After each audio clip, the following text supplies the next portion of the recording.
त्याच्याबरोबर आहे, 100% त्यांना न्याय मिळेल. आणि मी बाबूराव धोरीचं सुद्धा स्टेटमेंट वाचलं, ते स्टेटमेंट योग्य आहे. स्थानिक लोकांनी हे करावं, मी कधीच जात नाही हे करायला. स्थानिक कोण आहे त्या लोकांनी करावं ना ते काम आणि लोकांना न्याय मिळवून द्यावा. ज्यावेळेला त्यांच्या कडून होत नाही त्यावेळेला मी 100% करेल.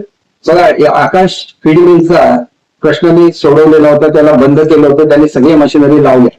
परंतु आज मला काही फोन आले की अजून सुद्धा वास येतो म्हणून. मी जाहीरपणे त्यांना सांगतो, जर वास बंद नाही झाला 8 दिवसामध्ये पुन्हा फॅक्टरी बंद झाली.